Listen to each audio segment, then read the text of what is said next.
Okay. So close this.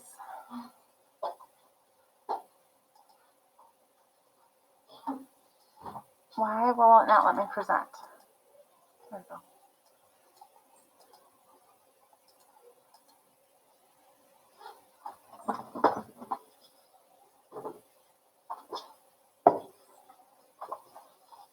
Okay, so this is going to be a really short unit because we're skipping a bunch of stuff in the book just because we don't have enough time to cover it all. Part of it's COVID, part of it is we have new books this year and stuff. But I think this unit is, and it's not even a unit, it's a chapter. It's on business, like what the different kind of businesses out there. What I've always done in the past for this unit is have kids come up with their own business plan. So the summative for this is going to actually be a little business plan. And I will have an outline for you in a rubric so you don't have to like figure anything out exactly on your own. But start thinking about if you were to go into business, what kind of business would you want it to be? We're going to talk about the different types of businesses that are out there today. And then tomorrow, we'll go on to like, there's only 3 lessons in this chapter.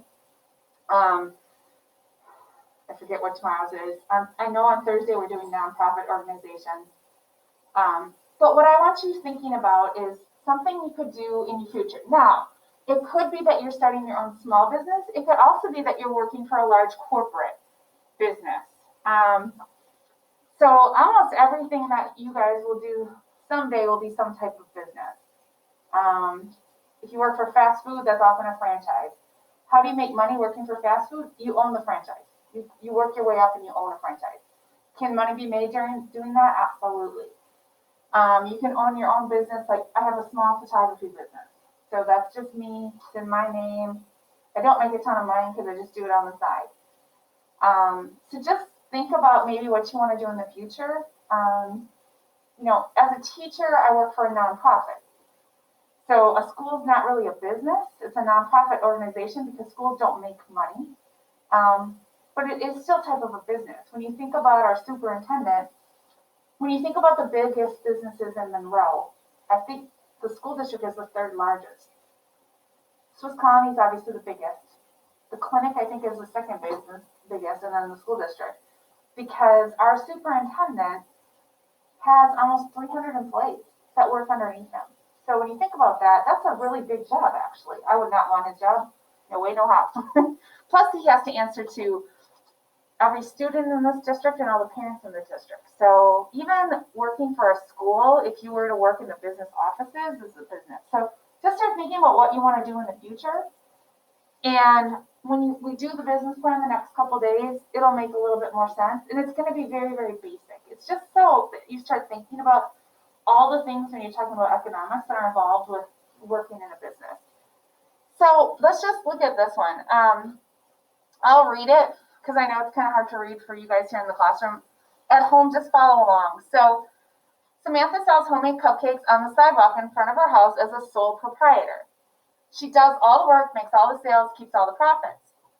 If she instead makes and sells cupcakes with her best friend, and if they share the profits from the cupcake business, they will be operating a partnership. You don't have to write a paragraph. But let's just talk about what are some of the advantages and disadvantages of both. So let's just say you started a cupcake business out of your house. What are some advantages of that? You're at home. So if you started a business like that at home, you're at home. So you're using your own kitchen. Okay, what else? So you're doing it yourself. You keep all the money for yourself. You keep all the money to yourself. That's probably the biggest advantage of it. What about if you have a partner? You're producing more, but you won't earn as much. But it kind of balances out. Yeah, so Joe said you're able to produce more, but you might not be able to make as much because you have to split the profits. And there's lots of things that go into that. What might be a disadvantage of doing it by yourself? You're not able to make a lot. You're not able to make a lot. Maybe you only have one oven, so you can only make as many cupcakes as your oven allows. What else? Slow. It's slow. It could be slow. Yep. some of your profits would have to go back into resources for the cupcakes and stuff? Yep, well, basically, all the resources to make the cupcakes come out of your pocket. You're not splitting that with anybody. What would be a disadvantage of a partnership? Splitting the money.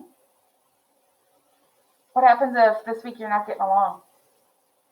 No matter what, you still have to work with the person. No matter what, you still have to work with that person. So those are small things. Obviously, there's a lot more to it, but those are good job, you guys. Those are really good things to talk about. So, this next question: how would forming a partnership affect control of decision making? So what happens? You are really good at making maybe 2 kinds of cupcakes. And you're selling a lot of them because you know they're good, they're quality, they taste good. But, Susie comes on and she's going to decide that she wants this kind of cupcake. Do you have a say if you're in a partnership? It's all compromise. It's all compromise. Good. Yeah, that's exactly right, Joe. So, pros and cons. I'm going to close this. So, once again, I know this is small and lots of words, but I've also got some other things. I'm going to bring this one up here.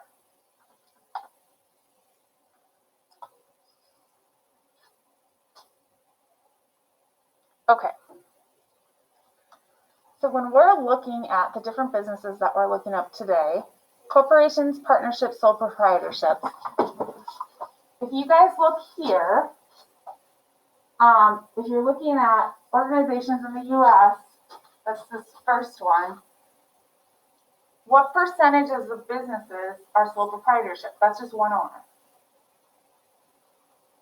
You guys see that? So 71% of all businesses in America are single owner businesses. 18.5% corporations and about a 10% are partnerships. So just 2 people. So really when you look at this, 81% of all of the businesses in America are run by 1 or 2 people, which is kind of crazy to think about. We'll get into this stuff in a bit. I just want to talk about the different kinds of businesses and like I said, I know these slides are not exciting.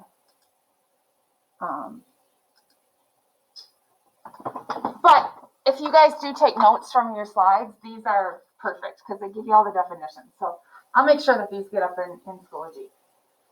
So sole proprietorship.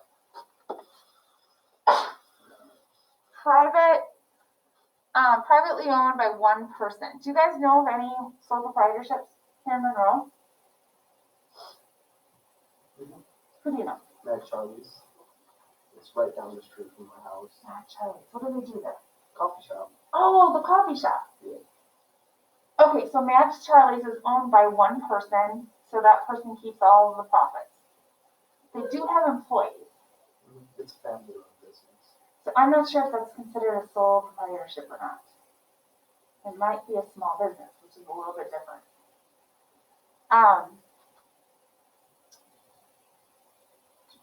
Sole proprietorship is usually like me. It's like, but you might be right. I'll look into that to be sure. But you guys mentioned some of these. So here's some advantages. Easy to start.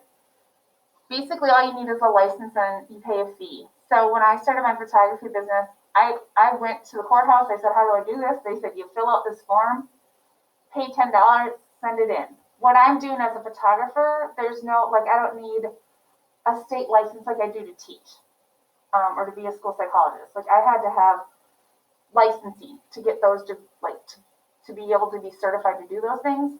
As a photographer, there's no nothing like that. I just got my business license. It costs $10 every 2 years. So that's all I had to do and register as a business, because then who gets involved once you register as a business? The government, because they want what? I got to pay my taxes, right? Yeah. Okay. So advantages: easy to start, easy to manage. You keep all the profits. There's no separate business income taxes. So that's why I think Mad Charlie's might be just considered a small part or small business. if you own a business, you oftentimes will have business taxes and then you'll have your individual taxes. My brother he has his own construction company and his is an LLC. So he has people that work for him. So he files separate taxes for his business and separate taxes. Even though he pays himself as a business owner, he files those taxes differently than his business. Well, Question? my dad does, Yes. roofing, construction, Yeah. stuff like that, so. And- He has his own little, He has a business too. So he probably has business. He's a small business owner. So he has a business income tax return and like an individual. Yep. Okay. Disadvantages. This is a big one as a photographer. Liability. This is kind of why I stopped doing it in my home. Because if I'm on a photo shoot out in the community, I don't have to worry about liability. If I do a photo shoot in my house and somebody slips and falls on the driveway, I'm now responsible for that person because my house is my business. So I pretty much don't do it in my house anymore. I do it in public. Because in any business, if somebody gets injured, or if you do have employees, we'll get to that, like you're responsible for them if they're working for you. If I get hurt at work, the school district has to take care of that. The only time that ever happened was I had carpal tunnel really bad for a while, and my insurance actually paid for it, but I technically could have had the school district pay my insurance for it. Carpal tunnel is so carpal tunnel syndrome, and I still get it sometimes, but not as bad as for a few years. It was really bad. I had a horrible desk. My desk I was typing at was like I was sitting and I was typing up, and it got so bad where like every time my fingers just tingled like all the time and they hurt. Now I get it sometimes, but not very much. So basically, I told my boss, and that's when I got this desk. I've had this desk, I don't know, since I got married. I got it, I think it was that year. Because I didn't have I was typing up. And if you guys are ever in a job where you're typing and you're typing up like that, it can really, you should always type down. But I mean, it was on my desk. So I was up like this. Oh, you guys at home probably can't see that. So anyway, the carpal tunnel got really bad. And what it has to do with the veins in your wrist constricting, and it causes numbness basically. Short story has gotten long. The school district was liable for that. So I could have asked them to pay for my medical bills. Now, I have good insurance. They paid for it. I did make them get me a desk because that desk was what was causing me to have that pain. Could I have sued the school? Yeah, probably for pain and suffering, but I didn't want to go that route. I was just like, get me a new desk. I went and got some cortisone shots and I was fine. But when you have your own business, you're liable for all that stuff. Financial capital, what do you guys think that is? What's financial capital? Anybody know? Yep, startup money, basically. So anybody watch Shark Tank? That would be a good activity for us to do when we just need a day to just chill. Maybe we'll do that on Thursday and finish this up on Monday. Just because we haven't done anything fun like that this whole trimester, it feels like.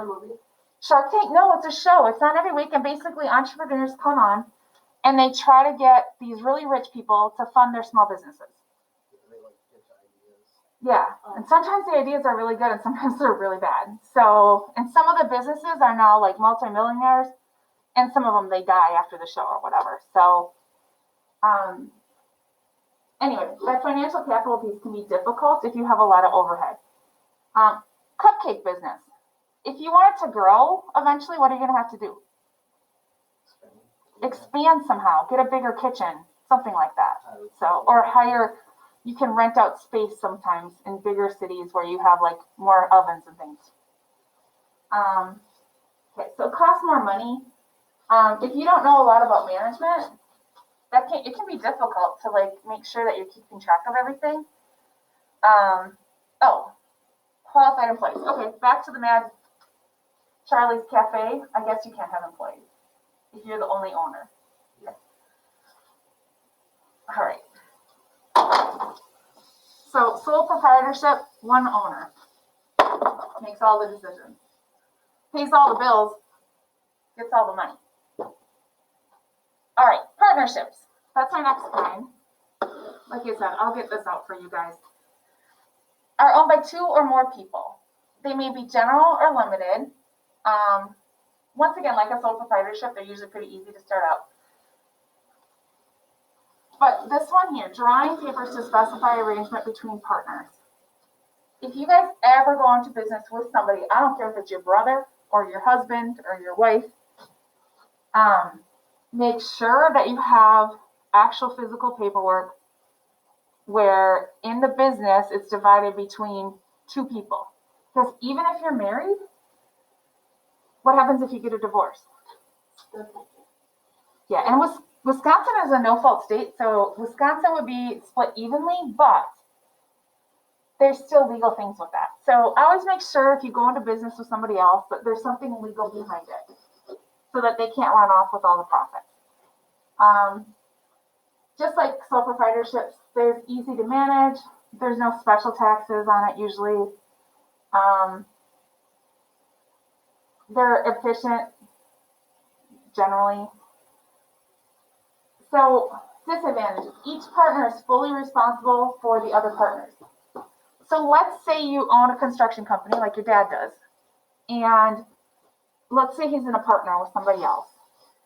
And that other person takes a job and does something illegal. Like they're building, I know he doesn't build houses, but let's say they're building a house. And when the excavator comes, they have stuff that a company said, hey, if we can dump this stuff when you're excavating and you guys can cover it up with your trucks, we'll pay you $10,000. No questions asked. So you let somebody do that and you find out that whatever they dumped was illegal. Who's now responsible? Nope, not if it's a partnership, right? If it's a partnership, you're both responsible, even if you didn't know anything about it. So that's another reason. Draw this up, and every job even, if, let's say it's my brother and your dad, because they both do construction, are in this business together, but your dad is doing this job and my brother is doing this job. Even then, you need to write up the paperwork so that you know who's responsible for each job. Okay. The other one, I think you guys mentioned conflict between partners can be a problem.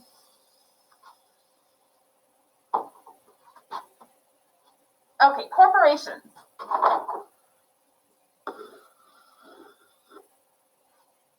They're legal entities with all the rights of individuals.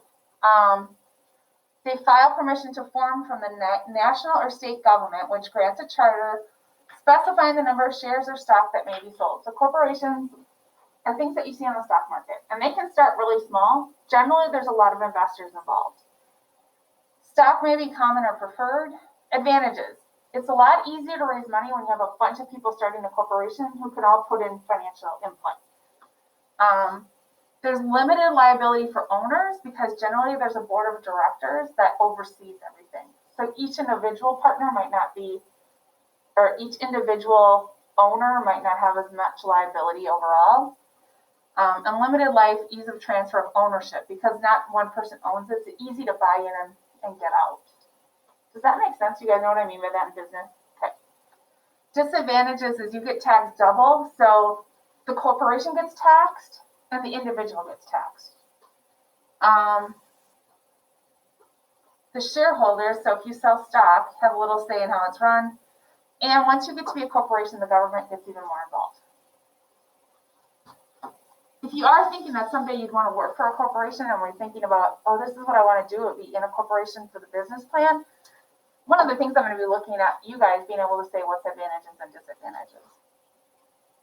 And then lastly, a franchise. So a franchise is like your local McDonald's, your local Taco Bell, Culver's. Those are franchises, meaning there's a corporate owner and you own a small business within that corporation. So do you know who the owner is at Taco Bell? The local owner? We're not rent by corporate. Right. Is there a local owner? Or do you have like a regional owner maybe? I think it is Kim. That owns like the actual Taco Bell in Monroe. Okay. So like if you wanted to open a franchise somewhere,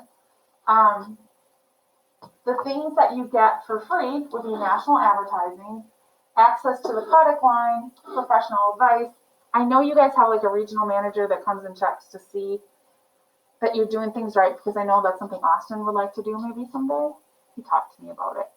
So a lot of times in a franchise, you'll have somebody from the head McDonald's, the head Taco Bell, will come and make sure that you're doing what you're supposed to be doing, and you pay a franchise fee to get started.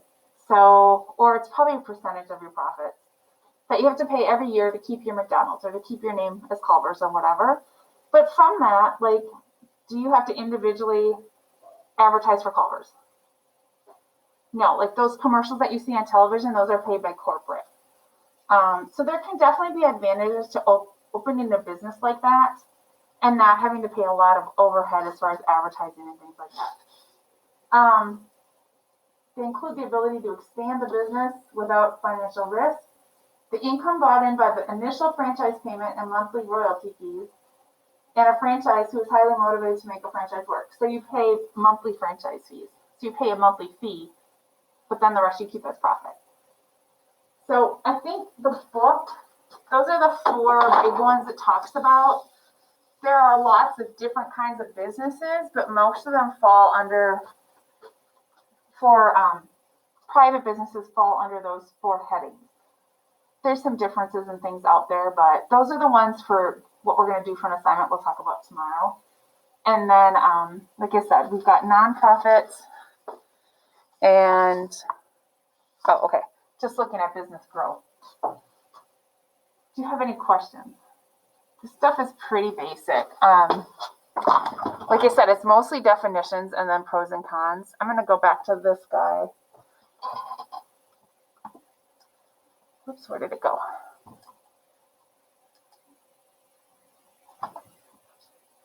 Okay. When you're going back to this, so we said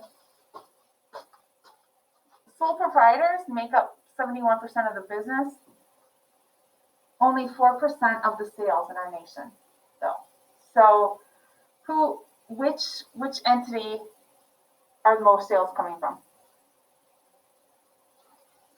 Corporations, partnerships, or sole proprietorships? Yeah. Corporation. Yep, so corporations here, 81% of all the money coming into the nation from consumers, that's us, is corporations. Net income or profit, that is a little bit different, because net profit or income means that what you're making after everything else is paid. Even though small businesses only make 4% of the sales, they make up for 15.6%, almost 16% of the profits in the nation. Which means small businesses can be very profitable. In fact, they're probably doing better in a profit margin than your corporations when you look here, because even though corporations bring in 81% of the sales, they're only making less than 60% of the income in the nation. That's something to think about too. A small profit can fund you, can pay for you to live if it's doing well and being successful. Do you have questions? Yes. Just clarifying, wouldn't Ruda, like the car dealership, be a franchise? Joe just asked if Ruda would be a franchise. I don't know how to answer that. I don't know if it's a franchise or it's part of corporate, what are they, Toyota and Chevy? Is that right? You're asking me a question I'm not sure how to answer. It's definitely not a sole proprietorship. There's more than one owner. Well, I guess it could be. I doubt it though. I'll look into that for you. I don't know how to answer that. It could be franchise because you're selling the name Toyota and you're selling the name Chevy. The business itself is individual, and there's not like there's Rudas all over the place. So I'll look into seeing how that works. So you're talking kind of like Walmart's obviously a corporation.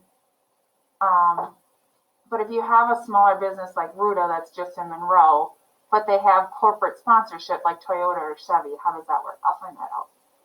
Good question. Any other questions? Okay.